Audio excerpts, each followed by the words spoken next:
Gold trusted gold buyers మీరు తాకట్టు పెట్టిన బంగారాన్ని విడిపించి ఈ రోజు ఉన్న మార్కెట్ ధరకు కొనబడను.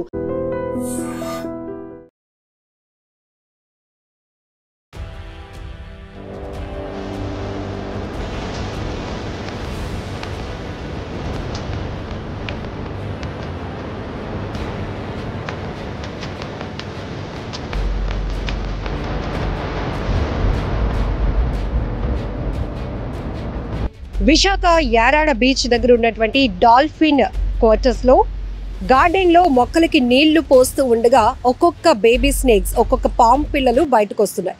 వెంటనే ఆ navy officer Visakha forest range ఆఫీసర్కి కాల్ చేశారు.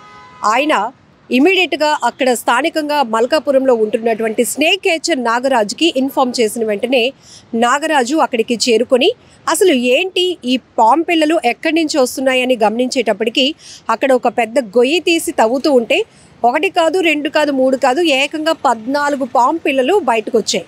ఇంకా లోపల ఏమైనా ఉన్నాయా అని చూసేటప్పటికి 8 అడుగుల నాగుపామును గుర్తించాడు స్నేక్ కేచర్ నాగరాజు.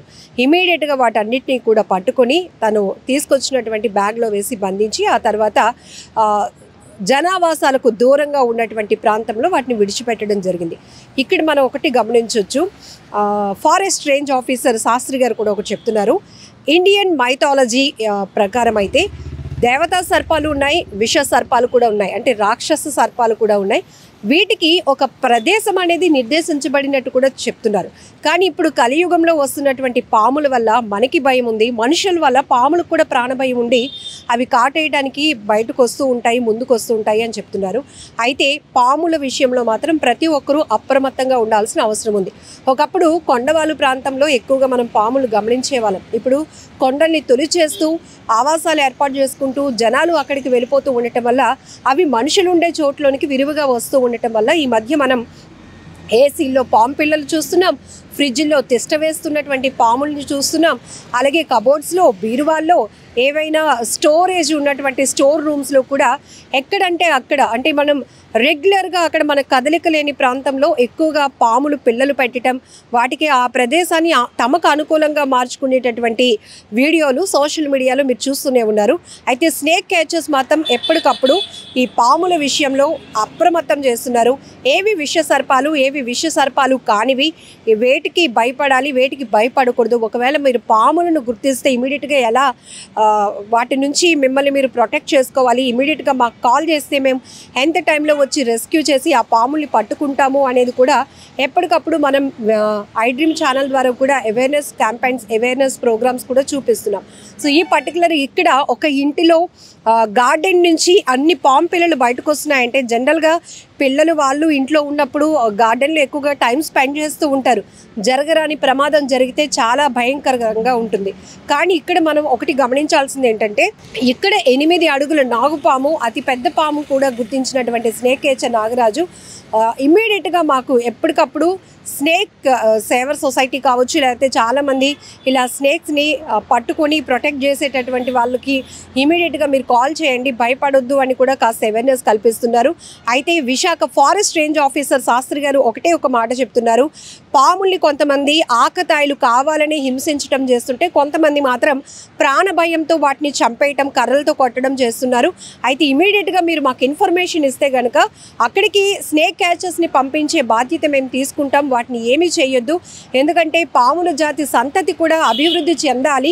ఈ సొసైటీలో కావచ్చు, ఈ భూ ప్రపంచం పైన మనుషులకు ఎంత ఇంపార్టెన్స్ ఉందో ప్రతి జీవరాశులకు అంతే ఇంపార్టెన్స్ ఉంది.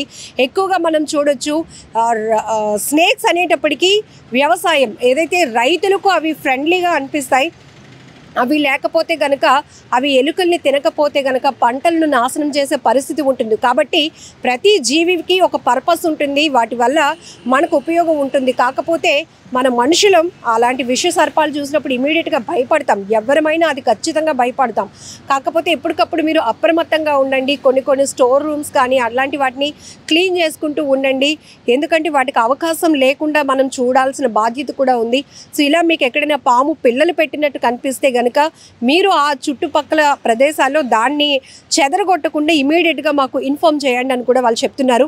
ఇక్కడ మనం చూడొచ్చు విశాఖలోనే గత నెలలో అయితే ఏసీలో స్నేక్ క్యాచర్ కిరణ్ అయితే అక్కడి నుంచి ఒక కాల్ రాగానే వెళ్ళి చూసేటప్పటికి ఏసీ నుంచి ఒక పాము పిల్ల తోక బయట కనబడింది. సో ఒకటో రెండో ఉన్నాయి అనుకుని తీసేటప్పటికి గుట్టలు గుట్టలుగా పాము పిల్లలు కట్టాయి బయటకు వచ్చింది. ఇంకొక చోట పెందుర్తిలో ఒక వ్యక్తి నుంచి కాల్ వచ్చేటప్పటికి వాష్రూమ్లో కమోడ్లో తిష్ట వేసినటువంటి ఒక పెద్ద పాముని కూడా ఆయన పట్టుకోవడం జరిగింది. ఇప్పుడు ఇక్కడ డాల్ఫిన్ క్వార్టర్స్లో ఉన్నటువంటి నేవీ ఆఫీసర్ ఇంటి దగ్గర గార్డెనింగ్ చేస్తూ ఉంటే మొక్కలకి నీళ్ళు పోస్తున్నప్పుడు ఆ వాటర్కి ఒక్కొక్కటి బయటకు రావటం, అందులో 8 అడుగుల అతిపెద్ద పాము బయటపడటం, ఇవన్నీ చూస్తుంటే చాలా భయం వేస్తోంది కదా. కాబట్టి పాముల విషయంలో కూడా చాలా జాగ్రత్తగా ఉండాలి. కొంతమంది మూఢనమ్మకాలకు పోతున్నారు. సో దేవతా సర్పాలని వాటిని పూజించి ప్రాణభయం అంటే ప్రాణాల మీదకు తెచ్చుకునే పరిస్థితులు కూడా ఉంటున్నాయి. కొంతమంది కావాలని ఆకతాయిగా వాటిని హింసించి పాము కాట్లకు గురి కావటం.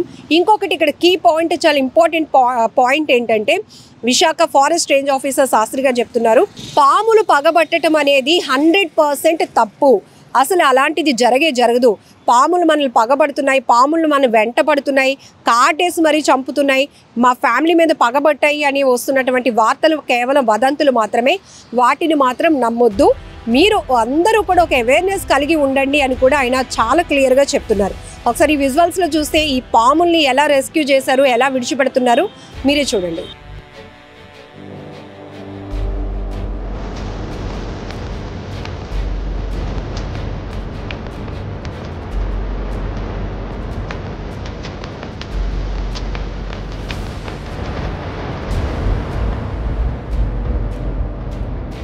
నిన్న కాల్ వచ్చింది, స్నేక్ ఒక కాల్ వచ్చింది.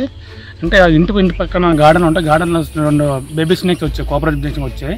వెంటనే సార్ కాల్ వచ్చింది. సార్ రేంజ్ గారు కాల్ రాగానే సార్ నాకు ఎంతకు ఇన్ఫార్మ్ చేశారు. నగరం పలానా చోట్ల నా బేబీ స్నేక్స్ వస్తున్నాయంట, ఇంటి పక్కన ముందు గార్డెన్లో వస్తున్నాయంట, 2 వచ్చాయంట, తర్వాత 3 వచ్చాయంట. వెళ్ళినా వెంటనే వెళ్ళు, పిల్లలతో ఉన్నారంట, వాళ్ళు ఫ్యామిలీతో ఉన్నారంట. వెళ్ళి అంటే వెళ్ళగా చూడగానే తవ్వుతుంటే మొత్తం 14 పిల్లలు వచ్చాయండి.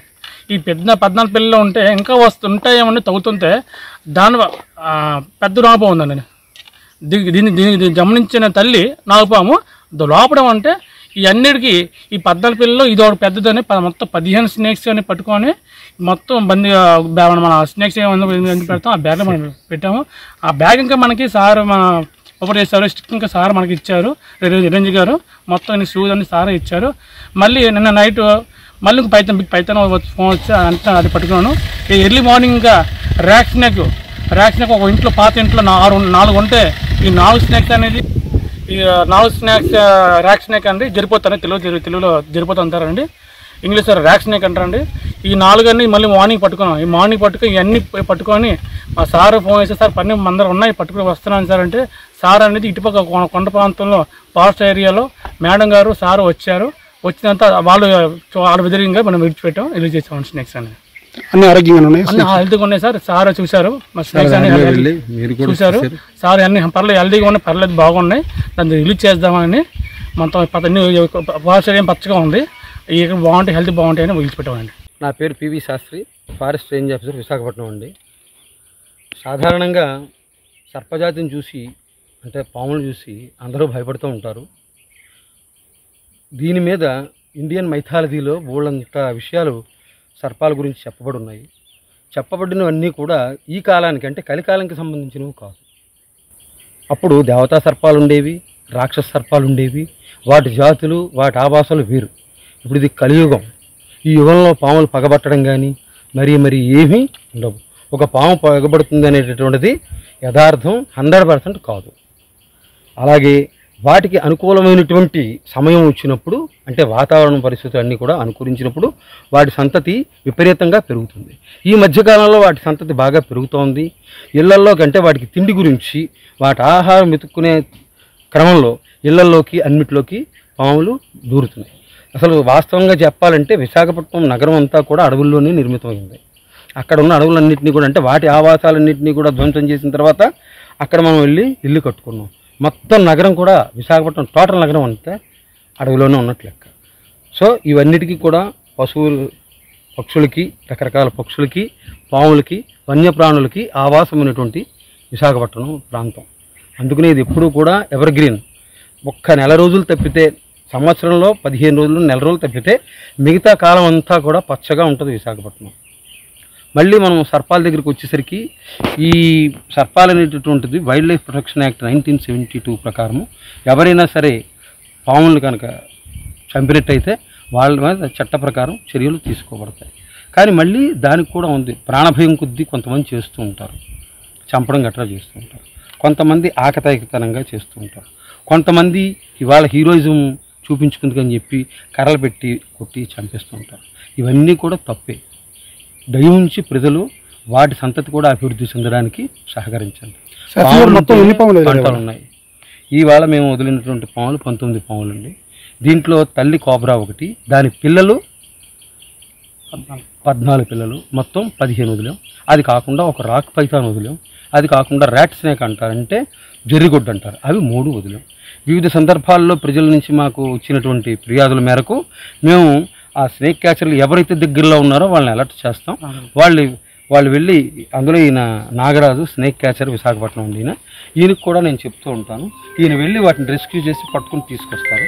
తీసుకొచ్చిన తర్వాత వాటిని ఎక్కడ వదిలిపెట్టాలి అనేటటువంటిది డిసైడ్ చేసి నేను కానీ నా స్టాఫ్ కానీ ఆయా ప్రాంతాల్లో విడిచిపెట్టేస్తుంటాం. జనావాసాలకి దూరంగా ఉన్నటువంటి అటవీ ప్రాంతాల్లో వీటిని విడుదల చేసేస్తూ ఉంటాం. ఇవి మేము చేస్తున్నటువంటి ప్రయత్నం. నిజంగా ప్రస్తుతం ఉన్నటువంటి సమాజం దేనికి ప్రయారిటీ ఇస్తుంది? ఆర్థిక సంబంధాల చుట్టూ మాత్రమే తిరుగుతుంది. మళ్ళీ ఎన్నికలంగానే చాలా విరక్తి కలుగుతాం. మంచి అనిపిస్తుంది కదా, లేడీస్ కూడా ఛాలెంజింగ్ జాబ్స్ చేసినప్పుడు చాలా బాగుంటది. ట్రాఫిక్ అసిస్టెంట్స్ గా నియమించిన ట్రాన్స్జెండర్స్ అందరితో సాల్యూట్ చేయించుకుంటున్నారు. ఫుడ్ డెలివరీ ఇవ్వటానికి వెళ్ళినటువంటి డెలివరీ బాయ్ అనిల్ పై కళ్ళ ముందు